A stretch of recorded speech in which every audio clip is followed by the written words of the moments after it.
You decided that you would like to start to paint in watercolor, but you have no art supplies to start with.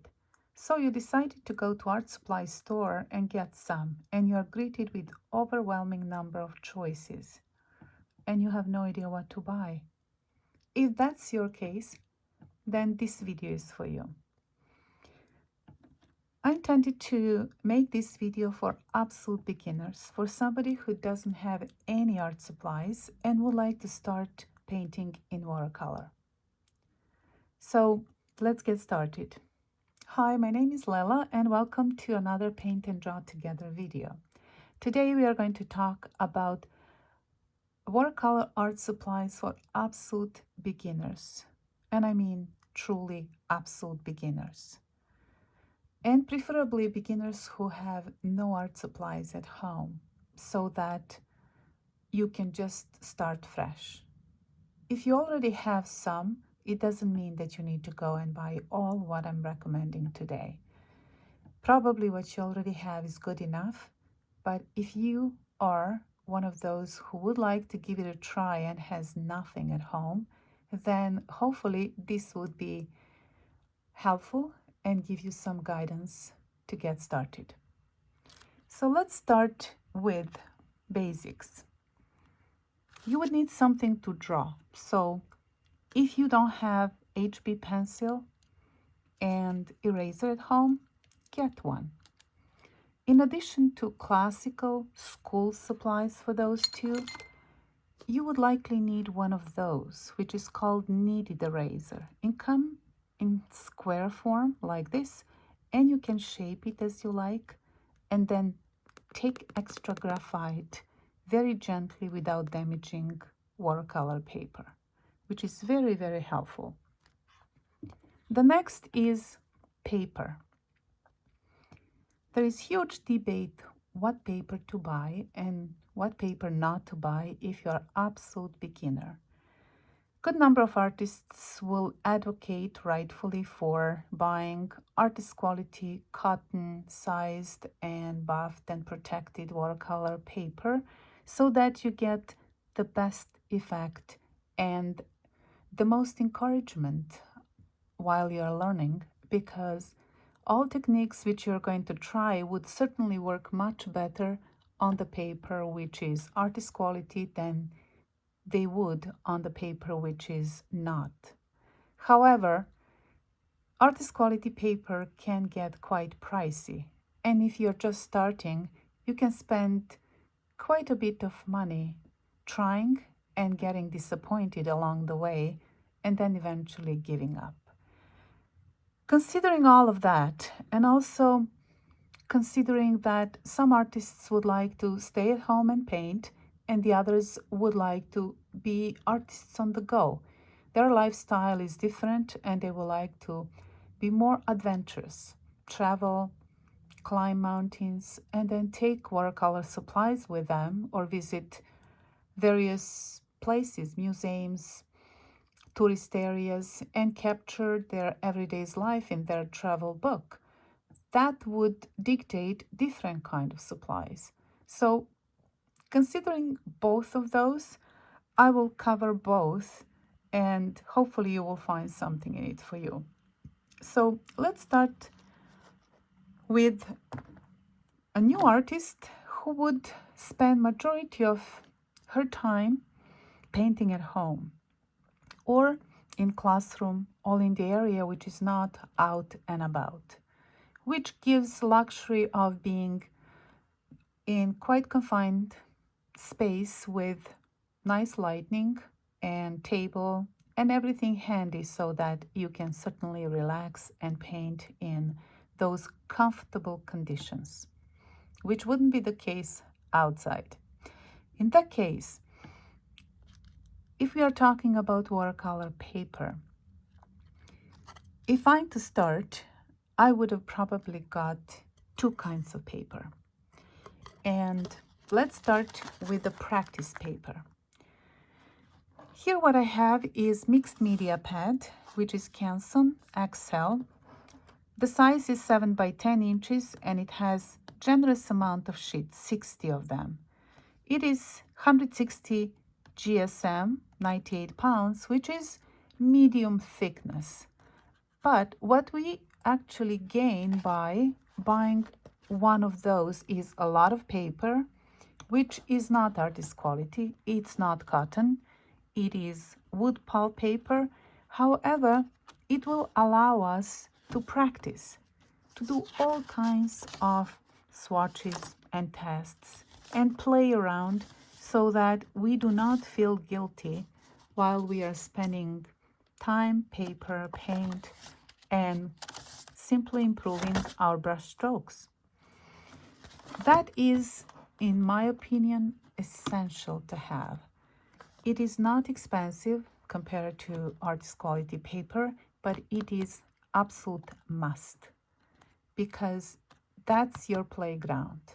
With that, you can certainly have a lot accomplished while you are starting and beginning without ever actually making a painting. Now, after you get a little bit comfortable with how to use paint, how to put your brush strokes, how much water to take, and you have some amount of confidence, then you would like to step up and actually make a painting. At that moment, you would need artist quality watercolor paper, and that could get quite pricey. It can come in a few forms. It could be a large sheet, which is 22 by 30 inches. Could even be in the very large rolls, but let's not talk about that when you're starting. Could come in pads and could come in blocks, which are glued on all four sides. When you're starting and you are concerned about your budget, rightfully, the best choice you can make is to buy one 22 by 30 inches watercolor sheet of 100% cotton artist quality paper. Depending on the area in the world you live in, you can make various choices. For example, I live in Canada, in North America, so here I have available Fabriano, Arches, I have Canson Heritage, I could buy Blick Premium, I also could buy Kilimanjaro and maybe Fontaine and some other 100% cotton artist quality papers. So any of them will be good enough to start. When you're starting, the texture of the paper matters as well. So there are three textures. It could be hot press, which is very smooth, could be cold press, which is medium grain, and rough paper. When you're starting, usually cold press or hot press is the best choice. If you have intention to paint more detailed paintings, then hot press is preferred choice. If you have intention to paint something which is sometimes detailed, sometimes more on a landscape side, then cold press probably will be also a good choice. Now, for artist quality paper, I would advise to go and buy one sheet of 22 by 30 inch artist quality watercolor paper. And if it's the only one you can afford to buy only one. If you can buy two, then buy two. And when you come home, take that big sheet and use your utility knife and straight guide and cut that paper into 16 pieces. So when it's cut in half and then another half, you will get 4 pieces which are about 11 by 15 inches. Now when you take each of them and cut in half and again in half, you will come to this size, which is 7.5 by 5.5 inches. Out of one sheet, you will get 16 of those. And that will be plenty to practice. You can paint on both sides. On one side, and then if you're not happy, you turn on the other side and you paint on that side as well. 16 by 2 will give you 32 sheets to paint on. I would not advise to go with bigger than this because you would get overwhelmed. Even this is big enough, but if you go with 9 by 12, 11 by 15, 12 by 16, that would be too large surface to cover, especially if you're just starting. 7 by 5, 7 by 5, or in this case it becomes 5.5 by 7.5, is absolutely beautiful size to work with when you're starting. Now, since they are individual sheets, you might also choose to buy one of those 8 by 6 birch panels. Usually all art supply stores have them. And then you take your 5 by 7 sheet over here, you place it, and now when you're done with that, you can take your washi tape or artist masking tape and glue it on all 4 sides. And while you're painting, it wouldn't move. Even if it buckles, it's still going to come back to the very same shape. And that way, you have beautiful surface to work with. It's flat and it's all nicely tied to the board. And once you're done, you just remove the tape and you put the next sheet. Or if you're not happy with it, you turn it upside down and then you paint again on the other side. That way, you will get really 32 beautiful surfaces to work on and attempt to create 32 hopefully beautiful paintings. It will be artist quality, it would be the best of the best, and at the end of the day, you cannot blame the paper that your painting wasn't successful because of it. Now, if you are younger or your eyesight is great, then you can choose also to go with even smaller size, and that is quarter of this. So it becomes something about 3 by 4 inches. And those are really beautiful, wonderful sizes to work with as a beginner. You can create a whole painting on this. As you can see, I like to play with them and choose all kinds of interesting subjects to simply experiment with. And to make my life much easier, I also like to glue them on 4 sides and create block out of them. So this becomes like block of ACOs. ACO stands for 2.5 by 3.5 inch size art cards. And then I leave small little area here where I can put my utility knife or painting knife and detach sheets as I finish, and then move on to the next one. This one is really so convenient to put in your purse, take with you and paint wherever you go. It's small, it's cute, and it's really nice to play with. If you choose to make one of those, it's quite easy. You cut this 7 by 5 in 4 pieces. You make sure the edges are straight, and then you stack them together. You place at the back a firmer board from your pad or whatever you have. You can put that there, and then you just clip everything together. Apply the glue, which needs to be acid-free on all sides. Let that dry, and then put this flap over as a piece of paper which you glue around, and here we go. It's block and it is small, nice, convenient to go.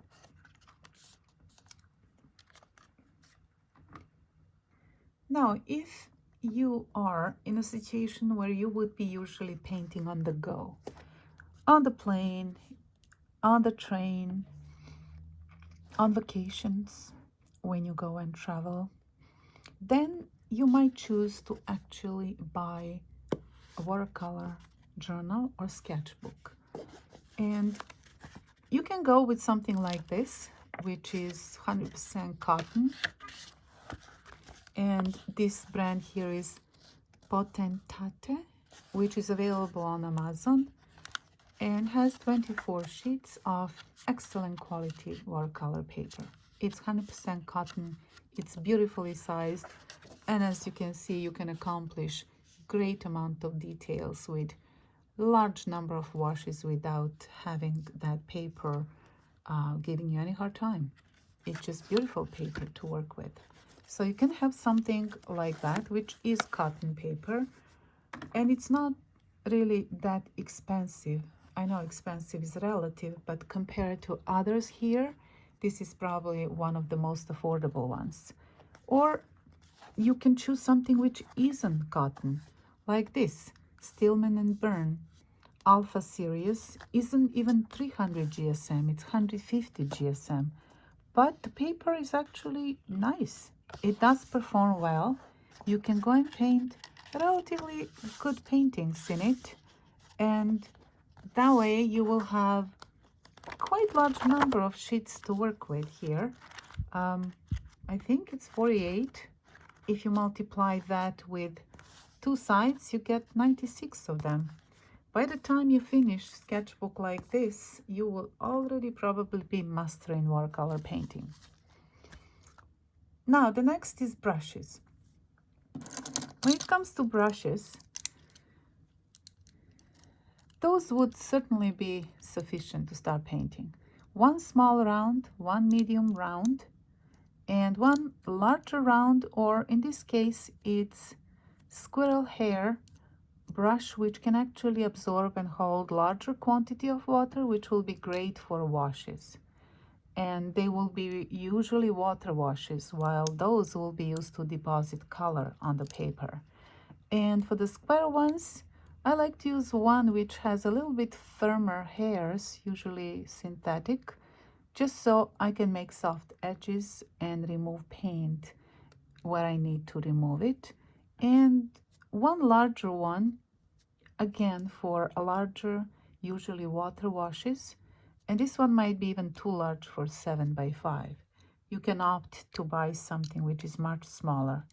In terms of quality and the choice, I would say that for those round ones, do not buy completely synthetic round brushes which are not specifically made for watercolor, because they have much firmer hair and that could damage the paper. You want something soft which is designed to hold sizable amount of water, but is also flexible to come back once you paint and you bend it, which is the case with those three. The smallest one is size 2 silver black velvet brush. Those here are actually, this one is Kolinsky Sable Escoda brush, and this one is Raphael Squirrel size 0 wash brush. Those are synthetic brushes. This one is brand which is in Canada above ground. Great brush though. And this one is just Robert Simpson size 2 flat watercolor brush. So those would be more than enough to keep you busy for quite a long time when you're starting to paint. Now, the last what you need is paint. And this is tricky subject. And I will start it with this. When it comes to paint,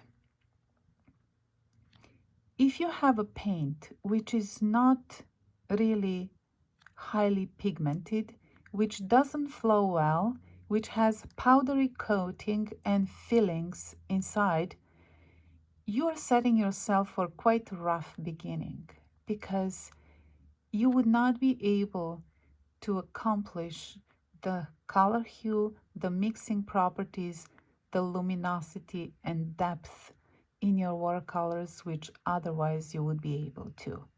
So when you're starting and you're creating a painting and you're looking at it and it looks dull and not interesting, and your color mixes do not ever look right, usually it is actually not you, it is the paint, watercolor paint you're using. So I would say if you're serious about starting to paint in watercolor, it's better to wait and save and buy the best value you can afford than rush and buy the very first set of student quality watercolor paints you can find in art supply store. So I will dare to say, if you're in North America, I know in Europe this might be more pricey than it is here, that the best choice you can ever make is to buy M-gram watercolor paint. I'm not saying that the others are not excellent and great, but one of the most pigmented and most luminous watercolors on the market is this one, M-gram. And that's why I'm so fond of it. It probably wouldn't be the best choice if you want to place it in your watercolor palette and travel with it, because it would not harden. It contains honey and has tendency to run. But if you are to get small little porcelain plate and then squeeze from the tube and place it all around, that will be perfect choice. Now, if you use some other watercolors and then you buy M-gram, you might run into an issue, which a few of my friends I recommended M-gram to reported back to me, and that is that it is too strong. It's too pigmented. They had hard time controlling it, not realizing that all they need is to just take a little edge of that paint, dilute with water and paint, and not dive with the brush all the way in that paint, because it's going to be too much. It is really insanely concentrated watercolor paint, and it takes some time to get used to if you have used some other watercolor paints on the market. Now this one is artist quality. At least where I am, it is medium priced compared to some others, but it is the best value you can get for the investment which you put into it. Now, if that's not available, or it is above your price range, then I would recommend to go with something which is also artist quality, but smaller number of colors in it. For example, this one, Roman Small, is available in UK Jackson Art Supplies, and it contains those 5 colors. 3 of them are always basic primary, yellow, red, and blue, which is ultramarine, and those 2 are actually some arbitrary choices, deep dark green, which is the whole myriad of pigments combined in it, and this Caput Mortuum pigment red 102. So any of those which has yellow, red, and blue, and they are usually lemon yellow, medium red, and then ultramarine blue or phthalo blue would be good choice to start with. Of course, you will need black or something on dark side so that you can mix the most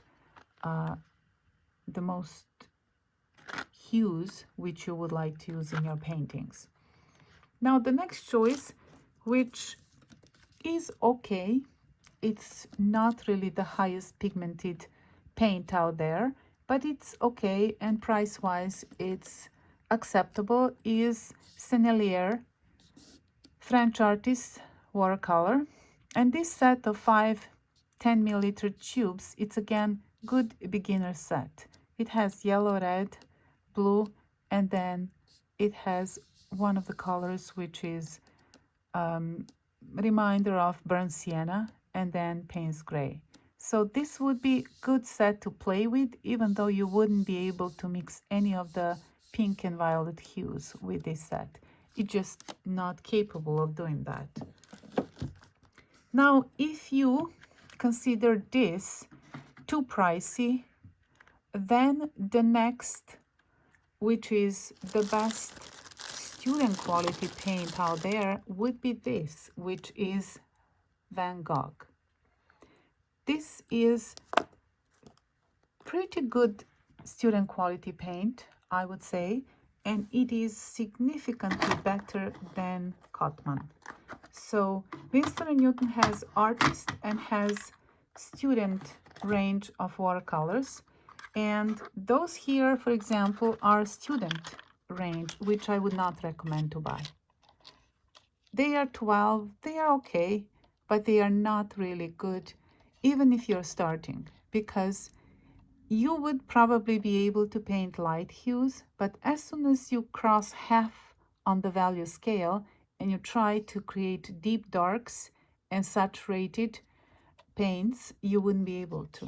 Just the paint itself, it's relatively weak and would not be able to go that far and that dark.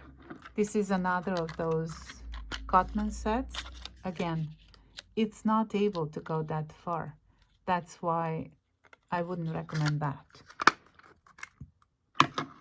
Because of that, you're much better off buying Van Gogh and then putting it on one of those porcelain plates a little bit around in dots, and then just paint. Once you're done, you wash middle, you leave surrounding area with the paint, and you use it and use again.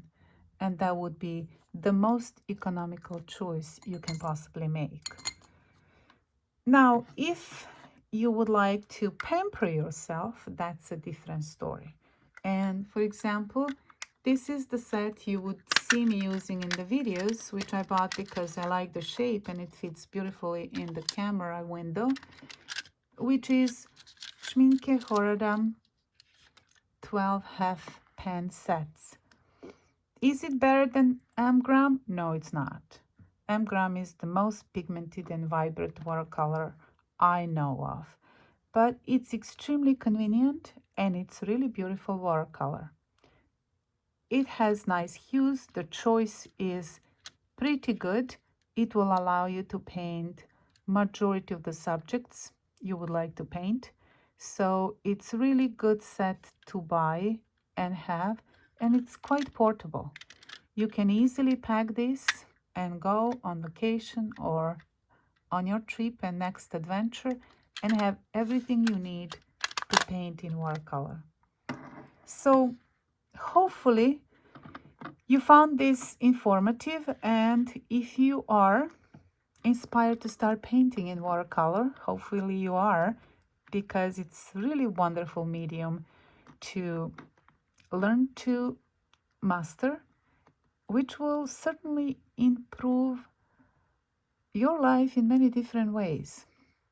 You will have something to look forward to take with you wherever you go, on your hiking adventures, on vacation, when you're at home, just sitting and relaxing, or trying to find some peaceful time after work or after a busy life. This would be a great companion to have with you at all those moments.